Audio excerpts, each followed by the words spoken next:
Hello everyone, today I'm here to talk about Fates and Furies by Lauren Groff. Now this book basically follows two people, Lotto and Matilda, who are married, and it just kind of follows them throughout their life.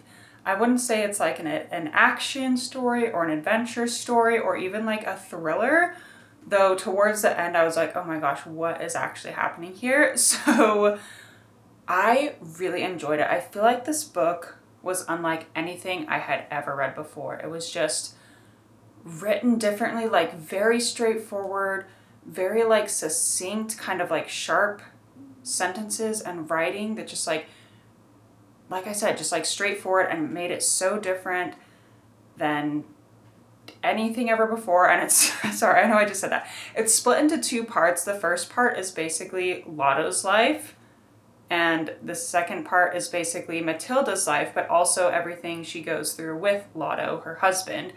And so after I had finished reading Matilda's part, because you kind of learn some surprising things there, and I won't give anything away, but after reading her part, I literally wanted to go back and like double check things and reread Lotto's part because of how it gave such a different perspective on their life together. And I freaking love that. I love that by the end of the book, you want to go back and read the first freaking half. And to be honest, I wouldn't say like the first half was obviously interesting enough for me to read through it, but I was just reading through it to see what would happen at the end. Like, what was Matilda's big reveal, or what has she been like doing this whole time? And was she really the person that she said she was, etc., etc.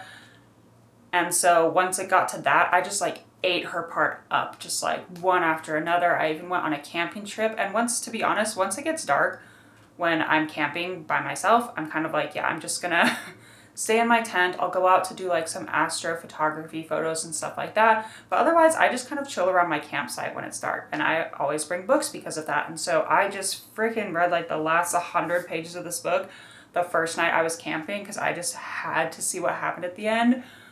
And there was like some mind-blowing things from a reader's perspective. And I just love that so much. I literally finished it and I was just like, WTF did I just read? WTF happened? WTF, WTF, WTF. Like, what is happening? I literally was repeating that to myself in my tent multiple times. So, yes, I really liked it. And to be honest, I feel like kind of the same when I read The Seven Husbands of Evelyn Hugo. I couldn't decide if I liked Evelyn at the end. I don't know if I like Matilda. And so if you go and read this book, Fates and Furies by Lauren Groff, I almost dropped it.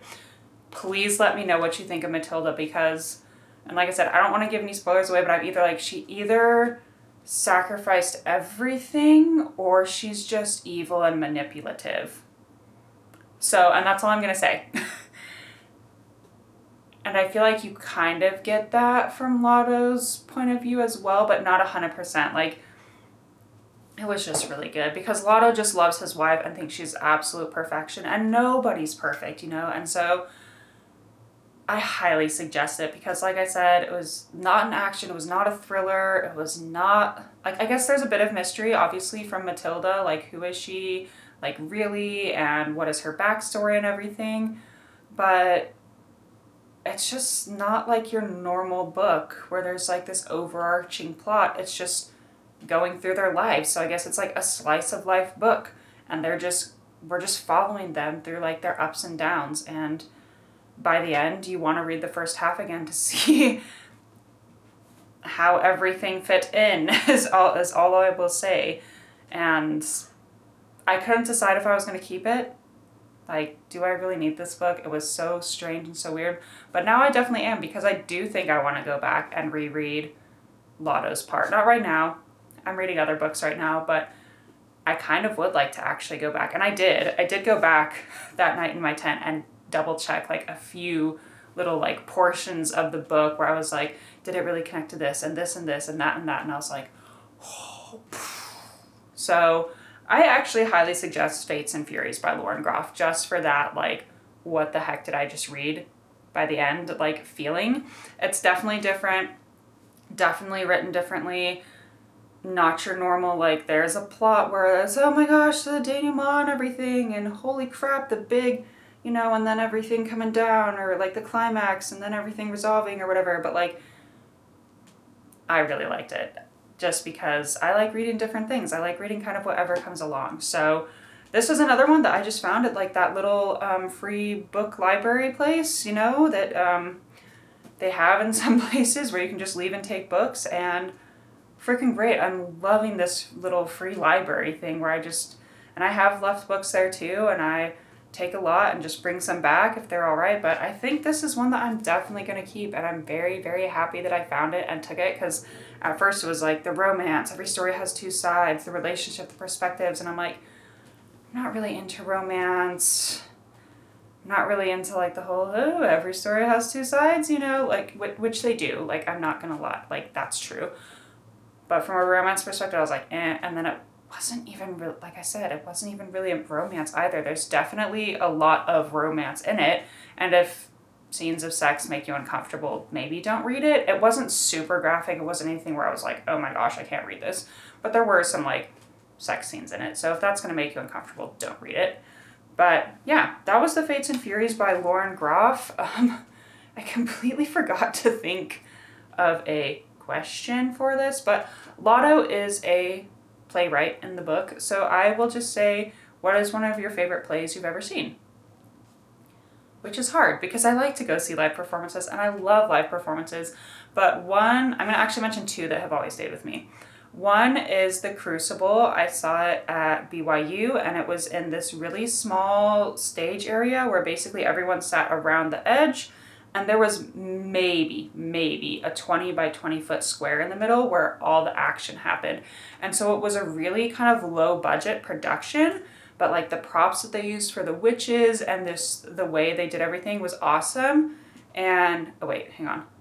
I think I was talking about The Crucible, sorry. I saw The Crucible and Macbeth in the same exact theater.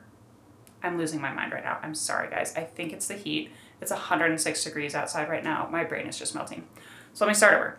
The Crucible I saw in the same place as I saw Macbeth. So The Crucible I loved because the actor who played John Proctor, who, some college kid, right? Don't remember who it is. The way he said, I have given you my soul, leave me my name, had so much freaking power. I was like, I feel it.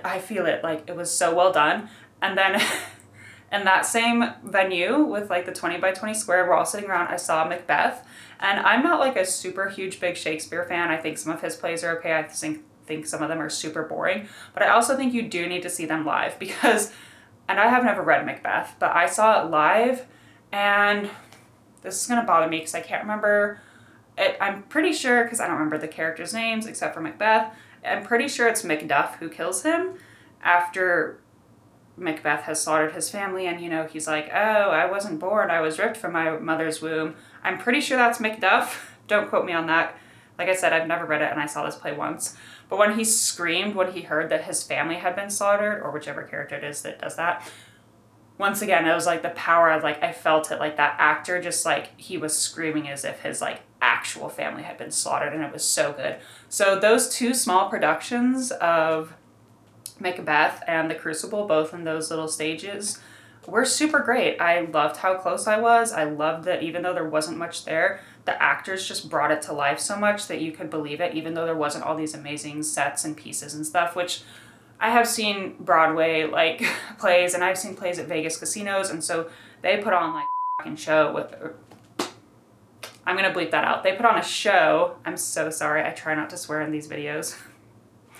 They put on a show, you know, a huge production with all the backgrounds, all the backdrops, all the crazy effects and whatever, and I love those too, but The Crucible and Macbeth in this little theater have always stuck in my mind. So, sorry about that. Sorry about the random swearing that I'm going to bleep out, and oh my gosh, I try. When I get excited, sometimes I'll just slip out, so sorry about that. But this was Fates and Furies by Lauren Groff. Please check it out if you're interested. Please like, subscribe. Also comment down below what is your favorite play you have ever seen performed live. And if you haven't seen one performed live, what would you like to see performed live? And yeah, like, subscribe, comment down below on that. Share if you have people that like books. I try and put out a book review every Friday, but it honestly just depends on how much time I have to read. So thank you so much for listening, and y'all have a great day.